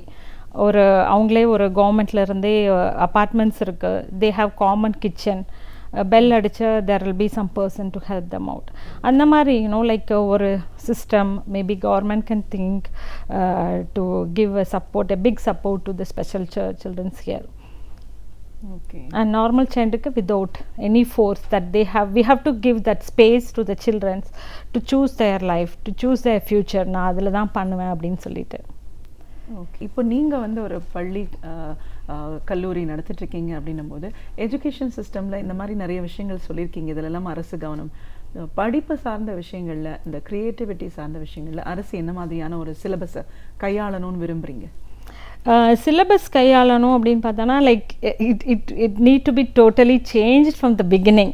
அது it's very difficult at this point of time the government to bring in, but like I can only suggest the system there is good and whatever the government can do for that system to bring in here, they can come. இப்போ CBSE system இருக்கு, and also we have here இங்கேயே வந்து பொண்ணு படித்த international baccalaureate curriculum, அந்த curriculum இங்கே இருக்குது. சில சிட்டி ஹில் ஸ்டேஷன்ஸில் இட் இஸ் தேர். பட் பேசிக்காக இது பார்க்கும்போது அந்த 8 to 10 years வரைக்கும் we have to let them go, enjoy their life, go out and play with the childrens. இப்போ வெளியவே போகாமல் இருக்கிறதுனால விட்டமின் டி டெஃபிஷியன்சி சின்ன பசங்களுக்கெல்லாம் கூட வருது, எங்களுக்கு அங்கே இருக்கிறதுனால வருது. But it was a surprise when I read in the Hindu vitamin D deficiency also here. So I think that system is very good, giving a space to the children to choose a future அப்படிங்கிறது that is need to be done. இங்கே யாரும் வெளியவே போகிறதில்லை, வெயிலுக்கே போகிறதில்லை, activity இல்லை, படிக்கிறது, homework, இந்த மாதிரியே தான் சில்ட்ரனோட லைஃப் ஸ்டைல் மாறிட்டு இருக்கு. இப்போது கல்வி இந்த மாதிரியான பொது விஷயங்களில் பெற்றோரோட பங்களிப்பு எவ்வளோ தூரம் முக்கியம்னு நினைப்பீங்க? டெஃபினெட்லி. இப்போ என்னோட சைல்ட்ஹுட் பார்த்தீங்கன்னா my father was not supporting when we are young. So it's all my mother, G Sampoornam சொல்லிட்டு பொள்ளாச்சியில். So she was the one like a backbone. we are 4 children. அவங்கள எல்லாரையும் நான் வளர்த்தே ஆகணும் அப்படின்னு சொல்லிட்டு she showed her jewels. கொஞ்சம் கொஞ்சமாக எங்களுக்கு இல்லை எஜுகேஷன் தான் எங்களுக்கு மெயின் அப்படின்னு சொல்லி இப்போ நான் my sister is a doctor and dentist, and இப்போ நான் வந்து இதாக இருக்கேன். இப்போ எங்கள் தங்கச்சி இறந்துட்டாங்க, and my brother is also doing in the dental technician சொல்லிட்டு. So it's all my mother. அது பேச ஆரம்பித்தாலே get years. Without her you cannot see me here at all. So even my relatives has told that like 4 பசங்க வச்சுருக்க நீ வந்து ஒவ்வொருத்தர் வீட்டுக்கு ஒவ்வொருத்தருக்கு வேலைக்கு அனுப்பிச்சிருங்க அப்படின்னு சொன்னது எனக்கு இன்னும் இந்த பாயிண்ட் வரைக்கும் மனசில் இருக்குது. அப்படி சொன்னவங்க முன்னாடி எங்கள் அம்மா வந்து ஷீ ஸ்டாண்ட் அலோன். நான் வந்து எஸ்எஸ்எல்சி மட்டும் படிச்சுட்டு நிற்க வேண்டிய சூழ்நிலை, அந்த காலத்து எஸ்எஸ்எல்சி சேம் பசங்களை நான் நல்லா கொண்டு வரணும் அப்படின்னு சொல்லி she made me study. So I studied in GCT Coimbatore. Engineering முடிச்சுட்டு MBA முடிச்சுட்டு I did my MS in Netherlands. And I'm Indian ambassador for my university, Technical University of Eindhoven, and I worked in Philips in all sectors, except lighting, like semiconductors, medicals, consumer electronics. Well, I was in top 3rd level management. And so the parent is very important, giving space. அதில் இதில் giving ஸ்பேஸுக்கு இதே example எங்கள் வீட்லேயும் நடந்தது. Because my sister வந்து doctor சேர்ந்துட்டாங்க அண்ணாமலையில். I wanted to be an engineer. That is my goal. I wanted to be an engineer. Though I got 200 out of 200 mathematics, Amma wants me to do the medicine. அப்போ எனக்கு வந்துட்டு government காலேஜில் nursing கிடைக்குது. So she want me to join இந்த nursing. நான் சொன்னேன், ஏம்மா உன் பெரிய பொண்ணு மட்டும் டாக்டரு, நான் மட்டும் நர்ஸ் படிக்கணுமா சொல்லிட்டு ஒரு உண்ணாவிரதம், பொய்யான உண்ணாவிரதம் 1 வாரம். அப்போ என் தங்கச்சி இருந்தால் கொண்டு தெரியாமல் ஒரு இட்லி அதெல்லாம் கொடுப்பாங்க. அதெல்லாம் சாப்பிட்டுட்டு 1 வாரம் உண்ணாவிரதம் இருந்து, சரி போ நீ வந்து இன்ஜினியரிங் படி அப்படின்னு சொல்லி லாஸ்ட் டேட்டில் தான் கொண்டு போய் காலேஜ்லேயே சேர்த்தாங்க. So you know like I only, I'm good in mathematics. So, I can shine only in that way. And also, like, at the point of time, I don't like teaching. So, I went to the industry. So, அதுலேயும் கற்பகம்ல கிடைச்சது எனக்கு job. But that's my first job. But ஆனால் நான் போகல. I don't want to be a teacher. நம்ம என்னெல்லாம் ஓட்டும் அப்படின்னு நமக்கு தெரியும். So, I don't want to be. So, I went to the industry. So, I grew up. And then I came back again and started now college, Vijay Institute of Management and solliட்டு திண்டுக்கல்ல. That's all credit goes to my husband, Mr. Vijay Raghavan. His soul, நாங்கள் அங்கே போனோம், நெதர்லாண்ட்ஸில் போனது தான். அப்போ இருந்தே he has back of mind, நம்ம போய் நம்ம நாட்டுக்கு ஏதாவது பண்ணணும், என் பிறந்த ஊருக்கு ஏதாவது பண்ணணும் அப்படின்னு அவர் நினச்சிட்டாரு. ஆனால் அதுக்கப்புறம் நாங்கள் பட்ட கஷ்டம் எல்லாம் it's really we cannot tell in words. But now we have that institute running, MBA institution, and it's going really good, and we excel from others because the rural students தான் வராங்க. அவங்கள வந்து எந்த மாதிரி வராங்களோ அவங்கள அந்த ஒரு இண்டிவிஜுவல் அட்டென்ஷன் கொடுத்து டு த நெக்ஸ்ட் லெவல் எடுத்து போகிறதுக்கு what are the things that we can do அப்படிங்கிறத நம்ம we are doing our best அப்படின்னு நான் கண்டிப்பாக சொல்லுவேன். அண்ட் டு த சர்ப்ரைஸ், திண்டுக்கல்ல நிறைய ரூரல் ஸ்டூடெண்ட்ஸ் வராங்க. அங்கே யூஜி படிச்சுட்டு வர பசங்க வந்து they work after their UG. I don't know whether this is known even inside the Tamil Nadu. இப்போவே வந்து நிறைய 15 ஸ்டூடெண்ட்ஸ்க்கு மேலே வந்து எனக்கு இருக்கிற ஹோல் இதில் ஒரு 15 பசங்களாவது மார்னிங் 8 to 1 o'clock யூஜி முடிச்சுட்டு 1 to 5 o'clock வரைக்கும் ஒர்க் பண்ணுறாங்க. அதில் ஒரு பையன் கார்த்திக்னு சொல்லிட்டு இந்த இயர் சேர்ந்துருக்கான். அவன் வந்து 1 to சாயந்தரம் 6 to 9:30 வரைக்குமே வந்து he's doing a special tuition to the students. அதை முடிச்சுட்டு அவன் இங்கே படிக்க போகிறான். நவ் ஹிஸ் அவனெல்லாம் இது பண்ணி வந்து கொண்டு வர்றதுக்குள்ளே it's very difficult because they don't have money. The parents are not, like educated. வரவங்க அந்த சைடு எல்லாம் கூலி தொழிலாளிங்க. they don't know the educational system like in வேறு பெல்ட்டில் இருக்கிற மாதிரி கிடையாது. லைக் நாமக்கல், ஈரோடு பெல்ட்டில் இருக்கிற மாதிரி town south they are not. But அந்த பசங்க நெக்ஸ்ட் லெவலுக்கு வரும்போது அது வந்து இவ்வளோ கஷ்டப்பட்டாலும் that makes us more happy and some fulfillness in the heart. Like because we are leaving all the family there, I have to come and take care of college, and Vijay Vandu has to work and also take care of my special child and now my daughter Miss Priya Vijay Raghavan, she's doing her medicine in Chekla. So it's all like it can happen only because of Vijay, I would say, giving lot of space to me as a mother, and he has given lot of freedom and to like nanacha India vandrano, nanacha I have to travel alone, but as a mother like he is acting as a mother to my child. Taking care of special child is not an easy, like வாம்லிங்க cook பண்ணுறதே difficult. ஆனால் என் பையன் சொல்லுவான், அப்பா நீ என்னப்பா எப்போ பார்த்தாலும் ஒரு சிக்கன், எப்போ பார்த்தாலும் ஒரு ரைஸு, அம்மா இருந்தால் வெரைட்டியாக. they also struggle a lot. They know, they are very much matured, they can understand what is going on. It's a lot of sacrifices behind. ஒரு வெளிநாடு வாழ் தமிழர் அப்படிங்கிற முறையில் நம்ம இங்கே தான் படித்தோம் வளர்ந்தோம் அப்படிங்கிறதுக்காகவே இங்கே ஒரு கல்லூரி நிறுவி நிறைய மாணவர்களை உருவாக்கிட்டு இருக்கீங்க.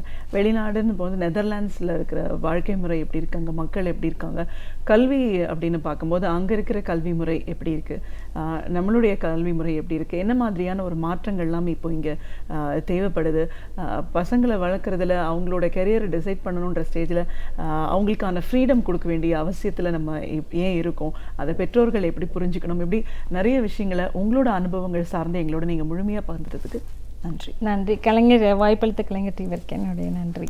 நமக்கு தேவையான பல அரிய தகவல்களை அழகிய தமிழில் தொகுத்து இனிமையாக வழங்க வந்திருக்கிறார் பேராசிரியர் சுபவீர பாண்டியன் அவர்கள். நிகழ்ச்சியில் அடுத்த பகுதியாக வரவிருப்பது ஒன்றே சொல் நன்றே சொல்.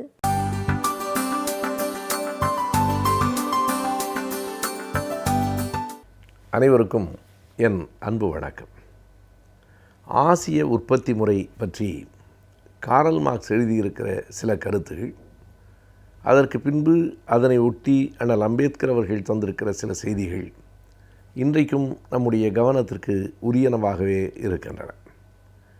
இந்த உற்பத்தி முறை பற்றி பல்வேறு அறிஞர்கள் காரல் மார்க்ஸுக்கு முன்பே எழுதியிருக்கிறார்கள். கிரேக்கத்திலே அந்த எழுத்துக்கள் தொடங்குகின்றன. அரிஸ்டாட்டில் அதை பற்றி எழுதியிருக்கிறார். ஆனாலும் மிக கூர்மையாக இந்த சமூக வரலாற்றை எழுதிய மார்க்ஸ், எங்கெல்ஸ் ஆகியோர் இந்த உற்பத்தி முறைகளை பற்றியும் தங்களினுடைய நூல்களில் விரிவாக சொல்லியிருக்கிறார்கள். இந்த சமூக வரலாற்றை அவர்கள் சொல்லுகிற போது ஆதி சமூகம், புராதன பொது உடைமை சமூகம், அதற்கு பிறகு அடிமை சமூகம், நில உடைமை சமூகம், முதலாளித்துவ சமூகம், சோஷலிச சமூகம் என்று இந்த இயங்கியல் வளர்ச்சி போக்கை அவர்கள் குறித்திருக்கிறார்கள். ஆதி புராதன பொது உடைமை சமூகத்திலே 3 இல்லை என்று கார்ல் மார்க்ஸ் குறிப்பிடுகிறார். ஒன்று, அங்கே வர்க்க பேதங்கள் இல்லை. 2வது, அரசு இல்லை. 3வது, ஆண் அதிகாரம் கொண்ட குடும்பம் இல்லை என்று எழுதுகிறார். இது ஒரு மிக நுட்பமான செய்தி. இதை நாம் விரிவாக பார்க்க வேண்டும். இதிலே இருந்து தொடங்கி இந்த ஆசிய உற்பத்தி முறையில் எப்படிப்பட்ட ஒரு நுட்பமான செய்தியை கார்ல் மார்க்ஸ் சொல்லுகிறார் என்கிற கருத்தை பேராசிரியர் முனைவர் ந. முத்துமோகன் அவர்கள் தன்னுடைய அடையாள அரசியலின், தமிழ் அடையாள அரசியலின் இயங்கியல் என்னும் நூலில் குறிப்பிட்டிருக்கிறார்.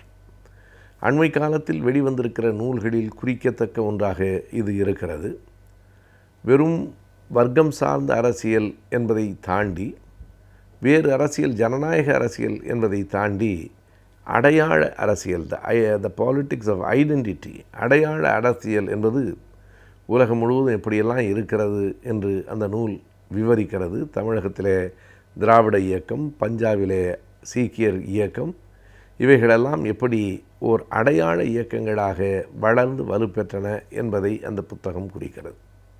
இந்த புத்தகத்தை சென்னையில் இருக்கிற நியூ செஞ்சுரி புக் ஹவுஸ் நிறுவனம் வெளியிட்டிருக்கிறது. அந்த புத்தகத்தில் இருக்கிற ஒரு கட்டுரை தான் இந்த ஆசிய உற்பத்தி முறை பற்றி பேசுகிறது. மிக பெரும்பான்மையாக ஐரோப்பிய நாடுகளினுடைய உற்பத்தி முறை பற்றி பேசிய மார்க்ஸும் எங்கெல்ஸும் ஆசிய உற்பத்தி முறை பற்றியும் குறித்திருக்கிறார்கள். அரிஸ்டாட்டில் காலம் தொடங்கி கீழை நாடுகளை பற்றி எழுதுகிற போது கீழை எதேச்சாதிகாரம் என்று எழுதுகிறார்கள். அந்த எதேச்சாதிகாரம்தான் எப்படியெல்லாம் வளர்ந்திருக்கிறது, அதுதான் தனி உடைமையாக முதலாளித்துவ அமைப்பாக மாறியிருக்கிறது என்பதை பல்வேறு அறிஞர்கள் குறித்து காட்டியிருக்கிறார்கள். மார்க்ஸுக்கு பின்பும் சீன, ரஷ்ய அறிஞர்கள் அது பற்றி எழுதியிருக்கிறார்கள். ஆனால் மார்க்ஸ் எழுதியிருக்கிற ஒரு செய்தி மிக கூர்மையாக கவனித்து பார்க்க வேண்டிய ஒன்றாக இருக்கிறது. அவர் எழுதுகிற போது என்ன சொல்கிறார் என்றால், புராதன பொது உடைமை சமூகத்தில் இல்லாத இவை 3, அதாவது ஒரு அரசு, வர்க்கபேதம், ஆண் ஆதிக்க குடும்பம், இவை 3ம் பிறகிருந்த அனைத்து சமூகங்களிலும், அடிமை, நில உடைமை, பொது உடைமை, பொருளாதார முதலாளித்துவ சமூகம் அனைத்திலும் இருந்தன என்று எழுதுகிறார். இவற்றை மீறி மீண்டும் சோஷலிசம், அதற்கு பிறகு பொது உடைமை சமூகம் வர வேண்டும் என்பது மார்க்சினுடைய பார்வை. மார்க்ஸ் இந்தியாவை பற்றி சில கட்டுரைகளை எழுதியிருக்கிறார். குறிப்பாக அமெரிக்காவிலே இருந்து வெளிவந்த நியூயார்க் டெய்லி ட்ரிபியூன் என்கிற ஒரு ஏட்டில் லண்டன் நிருபராக மார்க்ஸ் பணியாற்றினார். அப்போது அவர் எழுதிய அந்த கட்டுரைகளின் தொகுப்பாகத்தான் இந்த ஆசிய உற்பத்தி முறை என்கிற செய்திகளை நாம் பார்க்க வேண்டும் என்று முனைவர் முத்துமோகன் அவர்கள் குறிப்பிடுகிறார். ஆசிய உற்பத்தி முறையில் மார்க்ஸ் சொல்லுகிற ஒரு முதன்மையான செய்தி என்ன என்றால், இங்கே தனி உடைமை ஐரோப்பிய நாடுகளில் இருந்தது போல தனி உடைமை இல்லை. அப்படி தனி உடைமை மிகுதியாக இல்லை என்றால் பிறகு சுரண்டல் எங்கிருந்து வந்தது, உபரி மதிப்பு, சர்ப்ளஸ் வேல்யூ என்று சொல்லுகிறோமே, அந்த உபரி மதிப்பு எங்கிருந்து வந்தது என்கிற கேள்விகளுக்கு மிக நுட்பமான ஒரு விடையை மார்க்ஸ் தந்திருக்கிறார். அது வேறொன்றுமல்ல, இங்கே தனி உடைமைகள் என்று சொல்ல முடியாது, ஆனால் குழும உடைமைகள் இருந்தன. ஒவ்வொரு குழுவாக இந்திய அமைப்பு இருந்தது. அந்த குழுமங்களுக்கு சில உடைமைகளும் உரிமைகளும் இருந்தன. இன்றைக்கும் அந்த வேறுபாடு மேலை நாடுகளுக்கும் கீழே நாடுகளுக்கும் இடையிலே இருந்து கொண்டே இருக்கிறது. மேலை நாட்டிலே ஒவ்வொரு தனி மனிதனும் ஒரு அலகு, ஒரு யூனிட், தனித்தனி யூனிட் என்று சொல்ல வேண்டும். ஆனால் இந்தியாவை பொறுத்தளவு ஒவ்வொரு தனி மனிதனும் தன் விருப்பத்திற்கு எல்லாவற்றையும் செய்துவிட முடியாது. ஒரு குடும்பம்தான் ஒரு குறைந்தபட்ச அலகு. ஆனால் பெரிய அலகு என்று எடுத்துக்கொண்டால் அவன் சார்ந்திருக்கிற அந்த சமூகம் அல்லது சாதி என்று வந்து சேரும். எனவே தனி உடைமை இருந்தது என்பதை விட குழும உடைமைகள் இருந்தன.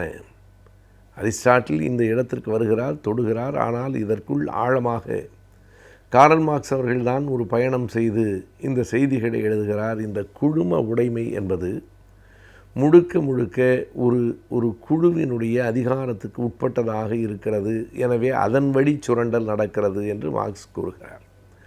ஆனால் அம்பேத்கர் அவர்கள் அது பற்றி மேலும் விரிவாக ஆராய்ந்து அந்த குழுமம் என்பது என்ன என்பதை விளக்குவார்.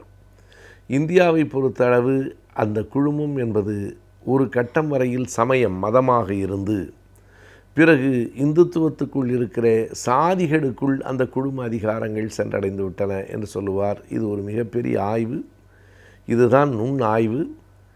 மேலை நாடுகளில் இருக்கிற போது இருக்கிறதை போல வர்க்க பேதங்கள் இல்லை என்றாலும் இங்கே குழும பேதங்கள் இருக்கின்றன.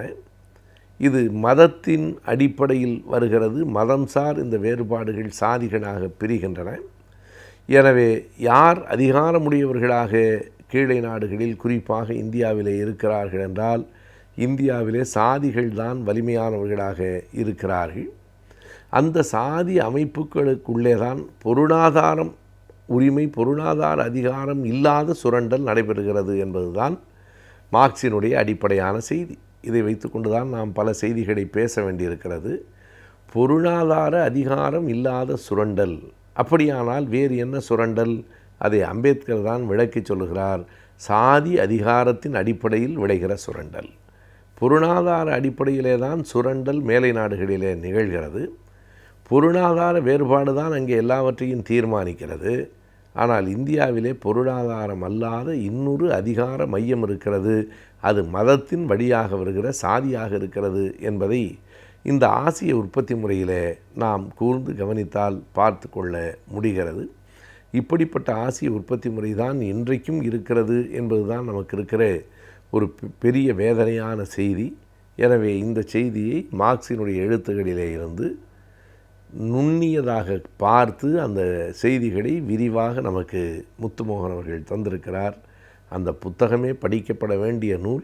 அதிலும் இந்த கட்டுரை ஒரு புதிய உண்மையை கொண்டு வந்து தருகிற கட்டுரையாக இருக்கிறது.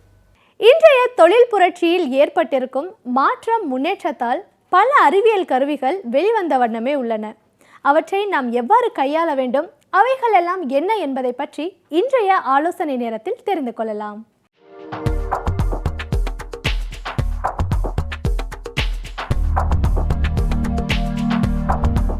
இன்றைக்கி நம்ம அறிவியல் தொழில்நுட்பத்தை பற்றி பார்க்க போகிறோம். இன்றைக்கி நம்ம அதை பற்றி ஸ்பெசிஃபிக் டாபிக் என்னென்னு பார்த்தீங்கன்னா பிக் டேட்டா அனாலிட்டிக்ஸ் அப்படின்னு ஒரு புது தொழில்நுட்பம் நீங்கள் கேள்விப்பட்டிருப்பீங்க. இது என்ன அப்படின்னு நம்ம இன்றைக்கி பார்க்குறோம் அப்படின்னா, ரீட்டெயில் கம்பெனிகள், ரீட்டெயில் அப்படின்னு சொல்லும்போது டெலிகாம் கம்பெனிகள், மொபைல் யூஸ் பண்ணுற கம்பெனிஸ் ஆகட்டும், பேங்க்ஸ் ஆகட்டும், வங்கிகள் ஆகட்டும், இல்லை இன்சூரன்ஸ் கம்பெனிஸ் ஆகட்டும், இல்லைன்னா நம்ம தினந்தோறும் ஒரு சில கடைக்கு போய் நம்ம ரெகுலராக வீட்டுக்கு வேண்டிய சாமான்கள் வாங்கிட்டுருக்கோம். அந்த மாதிரி நிறுவனங்கள்லாம் பார்த்திங்கன்னா ஒரு over a period of time last 5 வருஷங்கள் இல்லைன்னா 10 வருடங்களாக அவங்க கூட பண்ணியிருக்கிற பிஸ்னஸ் அவங்க ரெக்கார்டு வச்சுருப்பாங்க. இப்போ நான் என்னோடய மொபைல் ரீசார்ஜ் நான் எப்போல்லாம் பண்ணேன், எவ்வளோ ரூபாய்க்கு பண்ணேன் அப்படிங்கிறது ஒரு உதாரணமாக சொல்லலாம். இல்லைனா ஒரு இன்சூரன்ஸ் கம்பெனியில் நான் என்ன எல்லாம் இன்சூரன்ஸ் பாலிசி வச்சுருக்கேன், என் மனைவிக்கு என்னென்ன இன்சூரன்ஸ் பாலிசி எடுத்திருக்கேன், என் மகளுக்கு என்னென்ன இன்சூரன்ஸ் பாலிசிஸ் எடுத்திருக்கேன், அதுக்கு உண்டான ப்ரீமியம் நான் எவ்வளோ பே பண்ணுறேன், எப்போ நான் பே பண்ணுறேன், எவ்வளோ வருஷமாக நான் அந்த பாலிசி வச்சுருக்கேன், இந்த மாதிரி எல்லா டேட்டாவும் என்னோடய இன்சூரன்ஸ் நிறுவனம் கையில் இருக்குது. இதே மாதிரி பார்த்திங்கன்னா ஒரு இன்றைக்கி ஒரு ரெஸ்டாரண்ட்டுக்கு நான் சாப்பிட போகிறேன் அப்படின்னா, அதே ரெஸ்டாரண்ட்டுக்கு நான் ரெகுலராக சாப்பிட்ற போகிறேன்னா நான் யார், நான் எவ்வளோ ஃப்ரீக்வெண்ட்டாக எத்தனை வாரத்துக்கு ஒரு தடவையோ இல்லை மாதத்துக்கு ஒரு தடவையோ நான் அந்த ரெஸ்டாரண்ட்டுக்கு நான் சாப்பிட போகிறேங்கிறது அந்த ரெஸ்டாரண்ட்டு என்னோடய டேட்டாவை வச்சுருக்காங்க. இதெல்லாம் என்ன ஆகுதுன்னா ஒரு சர்வர் அப்படிங்கிற ஒரு டேட்டா பேஸ் சர்வர்னு சொல்கிறாங்க. அந்த சர்வரில் இந்த டேட்டா எல்லாமே நம்ம ஸ்டோர் பண்ணி வச்சுருக்காங்க இந்த கம்பெனிஸ் முந்தைய காலத்தில் கணக்கு புக்கில் எழுதி ஒரு கணக்கு பிள்ளை மாதிரி இருப்பாங்க, இல்லைன்னா ஒரு அக்கௌண்ட்ஸ் பார்த்துக்கிற ஒரு ஆள் இருப்பாங்க. அவங்க லெட்ஜர் அப்படிங்கிற ஒரு புஸ்தகத்தில் எழுதி கொண்டு இருந்தார்கள். ஆனால் சமீப காலமாக லாஸ்ட் 10 to 15 இயர்ஸ் நீங்கள் பார்த்தீங்கன்னா கம்ப்யூட்டர் வந்ததுலேருந்து எல்லாமே ஒரு எக்ஸல் ஆகட்டும், இல்லைனா ஒரு டேட்டாபேஸ் ஒரு ஆக்சஸ்ங்கிற சாஃப்ட்வேர் யூஸ் பண்ணி எல்லாத்தையுமே சாஃப்ட்வேரில் போட ஆரம்பித்தாங்க. ஸோ 15 வருடங்களாக பார்த்திங்கன்னா நம்ம செய்கிற எல்லா டிரான்சாக்ஷன்ஸுக்கும் ஒரு ரெக்கார்டு க்ரியேட் ஆகிருக்கு. நம்ம போன கடைகளாகட்டும், நம்ம பயன்படுத்தின பொருட்கள் ஆகட்டும், இல்லைன்னா நம்ம பயன்படுத்தின சர்வீசஸ் ஆகட்டும், நம்ம யூஸ் பண்ணுற வாகனம் முதல் நம்ம வாங்கிய சாமான்கள் வரைக்கும் எல்லாத்தோட இன்றைக்கி டேட்டாவும் இந்த ரீட்டைல் கம்பெனிஸ் கிட்ட இருக்குது. ஸோ இது செவரல் டெராபைட்ஸ் ஆஃப் டேட்டான்னு சொல்கிறாங்க. Huge data. இந்த டேட்டா வச்சு இந்த கம்பெனிகள் என்ன செய்கிறார்கள் என்று நம்ம ஒரு நாள் ஒரு நிமிடம் யோசித்து பார்த்தோம்னால், ஒரு உதாரணத்துக்கு நான் சொல்கிறேன். இன்றைக்கி ஒரு இன்சூரன்ஸ் கம்பெனியிலேருந்து எனக்கு உங்களோட இன்சூரன்ஸ் அடுத்த ப்ரீமியம் அடுத்த மாதம் ஆகஸ்ட் மாதம் 10ஆம் தேதி வருகிறது, அதுக்கு நீங்கள் 2500 ரூபா செலுத்த வேண்டியும் உங்களுக்கு ஒரு ரிமைண்டர் மாதிரி ஒரு எஸ்எம்எஸ் வருது.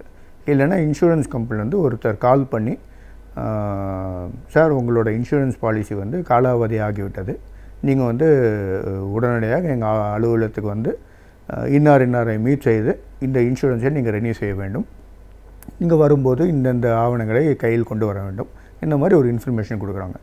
இது எப்படி அந்த நிறுவனத்துக்குனால எப்படி அவங்க பண்ணுறாங்க அப்படின்னா, நான் என்ன பாலிசி வச்சுருக்கேன், நான் என்ன செய்கிறேன், எவ்வளோ வருடங்களாக நான் என்னென்ன அந்த கம்பெனி கூட நான் டீலிங்ஸ் வச்சுருக்கேங்கிறதுக்கு அவங்கள்ட்ட ரெக்கார்டு இருக்குது. அதனால் நான் அடுத்த பேமெண்ட் எப்போ பண்ண போகிறேங்கிறது அவங்களுக்கு தெரியும். இது ஒரு உதாரணமாக சொல்லலாம். இன்னொரு உதாரணம் பார்த்திங்கன்னா, இன்றைக்கி மல்டி பிராண்ட் ரீட்டெயில்னு சொல்கிற மாதிரி சூப்பர் மார்க்கெட்டில் போய் இன்றைக்கி நம்ம ட்ரேயோட ட்ராலியை நம்ம இப்படி தள்ளி கொண்டு ஷெல்ஃபில் இருந்து நம்மளுக்கு வேண்டிய சாமான்களாம் எடுத்து போட்டு எப்போ வேண்டாலும் காலையில் 8 மணி ஆனாலும் சரி, ராத்திரி இரவு 8 மணி ஆனாலும் சரி, நமக்கு வேண்டிய வீட்டுக்கு வேண்டிய எல்லா சாமான்களும் க்ரோசரின்னு சொல்லுவார்கள், க்ரோசரி ஐட்டம்ஸ் எல்லாமே நம்மளால் எப்போ வேணாலும் வாங்கலாம் சூப்பர் மார்க்கெட்டில் போய். இப்போ நீங்கள் சூப்பர் மார்க்கெட் போனீங்கன்னா, அடுத்த தடவை நீங்கள் சூப்பர் மார்க்கெட்டுக்குள்ளே போகும்போது இந்த ஒரு விஷயம் நான் சொல்கிறதே கவனித்து பாருங்கள். சில பொருட்கள் கண்ணுக்கு எட்டுற தூரத்தில் வைத்திருப்பார்கள். சில பொருட்கள் குனிந்து எடுக்கிற மாதிரி வச்சுருப்பாங்க. சில பொருட்கள் கையை மேலே நீங்கள் கொஞ்சம் எம்பி எடுக்கிற மாதிரி வச்சுருப்பாங்க. இதை நீங்கள் நல்ல கூர்ந்து கவனித்து பார்த்துட்டிங்கன்னா, நீங்கள் பணம் செலுத்துகிற கடைசியில் பில் போடுற நேரத்தில் நீங்கள் பார்த்தீங்கன்னா அந்த இடத்துல சில பொருட்கள் வச்சுருப்பாங்க. உதாரணத்துக்கு சொல்லப்போனால் இந்த பென்சில், எரேசர், குழந்தைகளுக்கு வேண்டிய பென்சில் அண்ட் எரேசர், இல்லைனா பேட்ரி, இல்லைனா சின்ன சாக்லேட்ஸ், இந்த 5 ஸ்டார் சாக்லேட்ஸ், அந்த மாதிரி சில்லறை ஐட்டம்ஸ்னு சொல்லுவாங்க.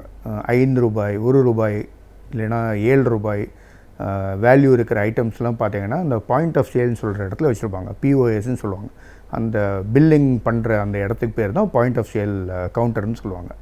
ஸோ நீங்கள் வாங்கின சாமான்களோட டோட்டல் நீங்கள் பார்க்கும்போது ஒரு ரவுண்டு ஃபிகராக வராது. 1000 ரூபாய் இல்லை 900 ரூபாய் அப்படின்னு வராது. அது எப்படி வரும் அப்படின்னு கேட்டிங்கன்னா 678 ரூபாய் இல்லைன்னா 918 ரூபாய் அந்த மாதிரி வரும்.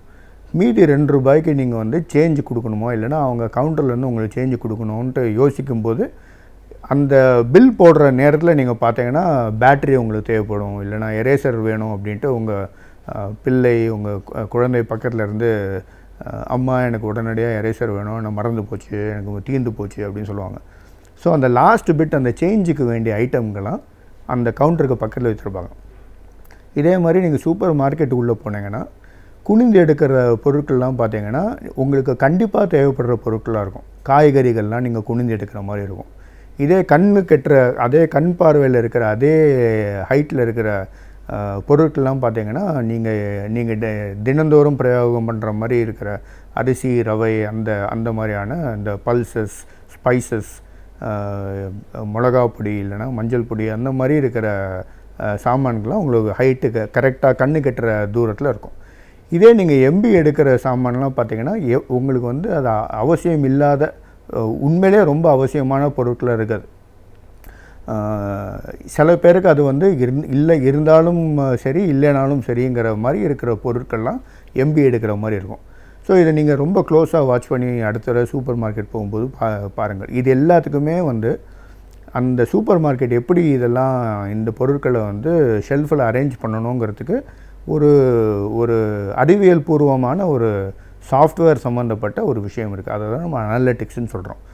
அனாலிட்டிக்ஸ்ன்னு சொன்னால் ஒரு பர்டிகுலர் டைம், ஒரு ஸ்டார்ட் டைம், ஒரு எண்டு டைம், ஒரு 30 நாள் லாஸ்ட் 30 டேஸில் எந்தெந்த சாமான்கள் நிறைய விற்று போயிருக்கு, எந்தெந்த சாமான்கள் விற்கவே இல்லை, எந்தெந்த சாமான்கள் பெண்கள் நிறைய வாங்கினார்கள், எந்தெந்த சாமான்கள் குழந்தைகள் நிறைய வாங்கினார்கள், எந்தெந்த சாமானில் வந்து ஃப்ரீ கொடுக்கலாம், இந்த மாதிரி நிறைய விஷயங்கள் வந்து நம்ம அனாலிட்டிக்ஸ் மூலமாக அந்த சூப்பர் மார்க்கெட் வந்து நிர்ணயம் செய்யுது.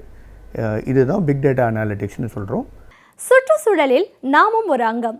ஆனால் அதை மறுத்துவிட்டு நாம் செய்யும் பல தவறுகளால் சுற்றுச்சூழலில் இருக்கும் மற்ற அங்கங்கள் பாதிப்படைகிறது. அவற்றை எவ்வாறு தடுக்கலாம் என்பதை பற்றி நம்மிடையே பகிர்ந்து கொள்ள வந்திருக்கிறார் டாக்டர் வின்சென்ட் அவர்கள். நிகழ்ச்சியில் நிறைவு பகுதியாக வரவிருப்பது சுற்றுச்சூழல்.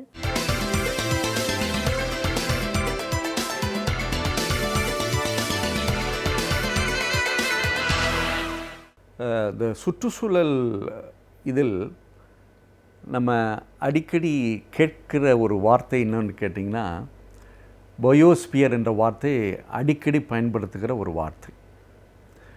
அது ஆங்கில வார்த்தையாக இருந்தால் கூட சில நேரங்களில் அது சரியான முறையில் மொழிபெயர்ப்பு செய்கிற பொழுது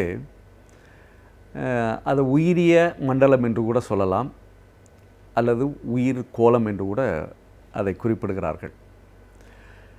இந்த உயிரிய மண்டலம் ஒவ்வொரு நாட்டிற்குமே இன்றைக்கி முக்கியமானதாக இருக்கிறது. அதனால்தான் யுனெஸ்கோ போன்ற நிறுவனங்கள் இந்த மாதிரி ஒரு முக்கியமான ஒவ்வொரு நாட்டிலும் இருக்கிற த பயோஸ்பியர் என்று சொல்லப்படுகிற அந்த உயிரிய மண்டலத்தை பாதுகாக்கிற பணியில் தங்களுடைய கவனத்தை இன்றைக்கி செலுத்தி கொண்டிருக்கிறார்கள். கிட்டத்தட்ட இன்றைக்கு உலகம் முழுவதுமே கிட்டத்தட்ட 400 எண்ணிக்கைக்கு மேலான யுனெஸ்கோ நிறுவனத்தால் அங்கீகரிக்கப்பட்ட இந்த உயிரிய கோலம் அல்லது உயிரிய மண்டலம் இன்றைக்கி இருந்து கொண்டிருக்கிறது. ஏன் இத்தகைய முக்கியத்துவம் இதற்கு கொடுக்கப்படுகிறது என்றால், ஒவ்வொரு நாட்டிலும் இருக்கிற இந்த உயிரிய மண்டலம் மிகவும் தனித்தன்மை வாய்ந்ததாக இருக்கிறது.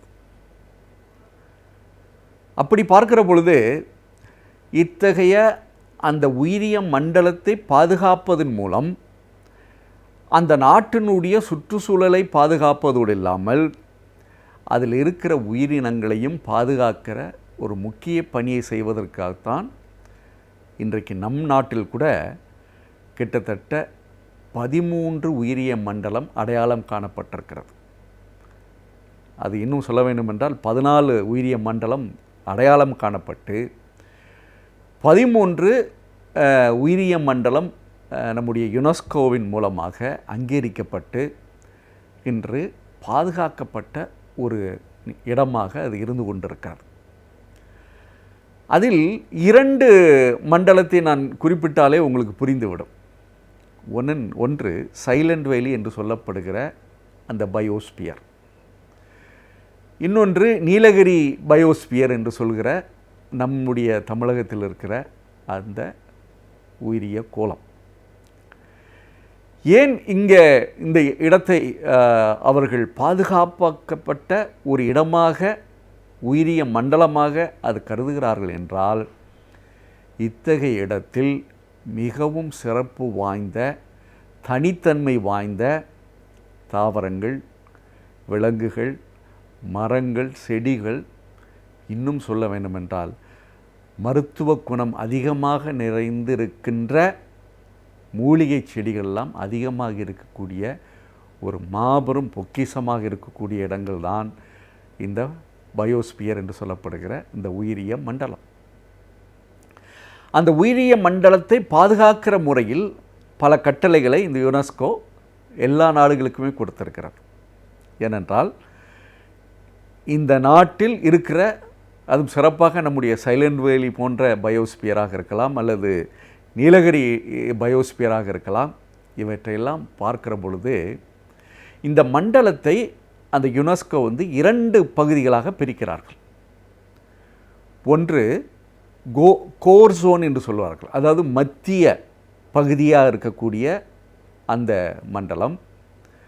அடுத்து பஃபர் ஜோன் என்று சொல்கிறார்கள், அதை ஒட்டி இருக்கிற சுற்றுப்புறத்தில் இருக்கிற அத்தகைய சூழல். இதை 2ஐயும் பிரித்து அந்த கோர் ஜோன் எனப்படுகிற அந்த மத்திய பகுதியை காப்பாற்றுவதற்கு இந்த பஃபர் ஜோன் என்று சொல்லப்படுகிற அந்த பகுதியை பயன்படுத்துகிற ஒரு முறைதான் இந்த யுனெஸ்கோ மூலம் கொடுக்கப்பட்டிருக்கிறது. பொதுவாக நான் பல நேரங்களில் சொல்லியிருக்கிறேன், ஒரு சுற்றுச்சூழல் அல்லது நம்ம சுற்றுச்சூழலில் இருக்கிற ஒரு வளம் மக்களுக்கு தேவை. ஏனென்றால் நம்ம ஒவ்வொரு விஷயத்தையுமே அதிலிருந்து தான் எடுத்துக்கொள்கிறோம். ஆனால் எப்பொழுது பிரச்சனை வருகிறது என்றால் அதிலிருந்து அதிகமாக எடுத்துக்கொள்கிற பொழுது தான். நமக்கு தேவைக்கு ஏற்றாற்போல் எடுத்துக்கொள்வது வேறு. ஆனால் தேவைக்கு மேல் நாம் அதை எடுத்துக்கொள்கிற பொழுது தான் பிரச்சனை வருகிறது. ஆனால் தான் இன்றைக்கு அந்த யுனெஸ்கோ த பயோஸ்பியர் டிக்ளரேஷன் என்று சொல்லப்படுகிற அந்த திட்டத்தை உருவாக்குவதற்கு முன்னாடி அவர்கள் கொடுக்கிற அந்த கட்டளை என்னவென்று பார்க்கிற பொழுது, இந்த கோர் ஜோன் என்று சொல்லப்படுகிற மத்திய பகுதியும் அதை சுற்றி இருக்கிற இந்த வெளி பகுதியில் இருக்கிற அந்த பஃபர் ஜோனையும் அவர்கள் தெளிவாக பிரிப்பதோடு இல்லாமல் இந்த பஃபர் ஜோனில் இருந்து கொண்டு அந்த உட்பகுதியை பாதுகாக்கிற முறையில் அவர்கள் சொல்லியிருக்கிற திட்டங்கள் மிகவும் வரவேற்கத்தக்கதாக இருக்கிறது. பல நேரங்களில் நாம் நினைப்பது உண்டு, நாம் மலை ஓரத்தில் இருக்கிற பொழுது அதை சுற்றி இருக்கிற மக்கள் அவர்களுக்கு வேண்கிற தேவையை எடுக்கக்கூடாது என்று நாம் சொல்ல முடியாது. ஆனால் அவர்களுக்கு தேவைக்கு ஏற்ப எடுத்துக்கொள்வதற்கு ஒரு சூழ்நிலையை உருவாக்குவதோடு இல்லாமல் அவ்வாறு எடுத்துக்கொள்கிற பொழுது அதனுடைய வளம் குறைந்து விடாமல் இருக்க வேண்டும் என்பதற்காகத்தான் இன்றைக்கி இந்த திட்டம் தீட்டப்பட்டு கொண்டிருக்கிறது. ஆனால்தான் அங்கே இருக்கிற பொருள்களை எடுக்கக்கூடாது என்பது அல்ல, ஆனால் அவர்களுக்கு தேவையான அளவிற்கு அதற்கு வனத்துறை சரியான செயல் திட்டங்களை தீட்டுவதோடு இல்லாமல் அவற்றை எவ்வாறு பெற்றுக்கொள்கிற அந்த முறைப்படுத்துதல் செயல்பாடுகளையும் அவர் செய்திருக்கிறார்கள். அதே மாதிரி அங்கே இருக்கிற ஒவ்வொரு விலங்குகளுக்கும் பாதுகாப்பு கொடுக்கக்கூடிய ஒரு சூழலோடு இருப்பதோடு இல்லாமல் அங்கே அதற்கு வழங்கப்பட வேண்டிய வசதிகளையும் செய்து தரக்கூடிய ஒரு சூழ்நிலையில் இந்த மாதிரி பாதுகாக்கப்பட்ட இந்த உயிரிய மண்டலம் இருந்து கொண்டிருக்கிறது. அவ்வாறு இருக்கிற பொழுது அந்த பகுதியை ஒட்டி இருக்கிற அங்கே இருக்கிற மக்களுக்கு தேவையான இயற்கையின் கொடையாக இருக்கக்கூடிய நீராக இருந்தாலும் சரி, அல்லது அந்த விவசாய உற்பத்தியை அதிகரிக்கக்கூடிய அந்த பூச்சிகளினுடைய அந்த எண்ணிக்கை அதிகரிப்பதோடு இல்லாமல் அந்த மகரந்த சேர்க்கையை அதிகரிக்க அந்த உணவு உற்பத்தியும் அதிகமாகிற ஒரு சூழலும் இன்றைக்கி இருந்து கொண்டிருப்பதோடு இல்லாமல் நீர் பற்றாக்குறை இல்லாமல் இருக்கக்கூடிய ஒரு வாய்ப்பை இந்த உயிரிய மண்டலம் மக்களுக்கு தந்து கொண்டிருக்கிறது. அதனால்தான் நாமே அவற்றை பாதுகாக்கிற முறையை செய்திருக்க வேண்டும். ஆனால் இன்றைக்கி யுனெஸ்கோ சொல்லப்படுகிற அந்த கட்டளைகள் நமக்கு உதவியாக இருப்பதோடு இல்லாமல் இன்றைக்கு நம்ம கிட்டத்தட்ட ஒரு 14 உயிரிய மண்டலத்தை அடையாளம் கண்டு அவற்றை பாதுகாக்கிற முறையை நாம் இன்றைக்கி செயல்படுத்துவதனுடைய விளைவாக நம்முடைய சுற்றுச்சூழல் இந்தியாவில் சிறப்பாக இத்தகைய உயிரிய மண்டலம் நம்முடைய பாதுகாப்பிற்கு, அதுவும் சுற்றுச்சூழல் பாதுகாப்புக்கு ஒரு உயிராக இருக்கிறது என்பதை நினைத்து பார்க்கிற பொழுது சுற்றுச்சூழலுக்கு எதிரான எத்தகைய சூழ்நிலையும் நாம் நிச்சயமாக அனுமதிக்க முடியாது. ஏனென்றால் நம்முடைய சுற்றுச்சூழலில் இருக்கக்கூடிய அந்த வளங்களை அழித்து விடுவதை விட அதை நாம் பயன்படுத்துவதோடு இல்லாமல் மேலும் உற்பத்தி செய்கிற ஒரு சூழலுக்கு இந்த உயிரிய மண்டலம் நமக்கு உதவியாக இருக்கிறது என்பதை பார்க்கிற பொழுது இத்தகைய அந்த உயிரிய மண்டலம் நமக்கு ஒரு அரணாக இருந்து கொண்டிருக்கிறது என்பதை பார்க்கிற பொழுது இத்தகைய பல யுத்திகளும் பல சூழ்நிலைகளும் நமக்கு உதவியாக இருக்க வேண்டும் என்ற அடிப்படையில் அதற்கு மக்களுடைய ஆதரவும் இருக்க வேண்டும் என்பதோடு இல்லாமல் இத்தகைய அந்த உயிரிய மண்டலம் இன்னும் அதிகமாக நம்முடைய நாட்டில் அடையாளம் கண்டு அந்த பாதுகாக்கும் முறையை செய்கிற பொழுது நிச்சயமாக நம் நாட்டில் இருக்கிற கிட்டத்தட்ட ஒரு 14 தி பயோஸ்பியர் என்று சொல்லப்படுகிற அந்த உயிரிய மண்டலமும் உலகத்தில் கிட்டத்தட்ட 400க்கு மேலாக இருக்கிற அந்த உயிரிய மண்டலமும் இன்றைக்கு அந்த மண்டலங்களை மக்கள் சென்று ஒரு பயணிகளாக சென்று பார்க்கிற அந்த சூழ்நிலையில் அந்தந்த நாட்டிற்கு ஒரு சமூக பொருளாதார முன்னேற்றமும் உருவாகி கொண்டிருக்கிறதை பார்க்கிற பொழுது இதுதான் வரவேற்க தகுந்த ஒரு மாற்றம், ஒரு வளர்ச்சி என்று சொல்ல வேண்டும். ஏனென்றால் கட்டடங்களை கட்டுவதாலோ இல்லது பல சூழ்நிலைகளை உருவாக்கி மக்களை சென்று பார்க்க வேண்டும் என்பதை சொல்வதை விட இயற்கையை ரசிக்கின்ற அந்த சூழ்நிலை, அந்த இயற்கையின் மொழிகளை புரிந்துகிற அந்த ஒரு வாய்ப்பை நாம் உருவாக்கி தருகிற பொழுது அது அந்த நாட்டிற்கும் அந்த நாட்டில் வருகிற மக்களுக்கும் வாழ்கிற மக்களுக்கும் அது பயனுள்ளதாக இருக்கிறது என்பதை பார்க்கிற பொழுது இந்த பயோஸ்பியர் அந்த நாட்டினுடைய உயிரிய மண்டலம் மட்டுமல்ல, அது ஒரு உயிராக இருக்கிறது என்பதை புரிந்து கொள்கிற பொழுது நிச்சயமாக அந்த வாழ்க்கை முறையும் சிறப்பாக அமையும்.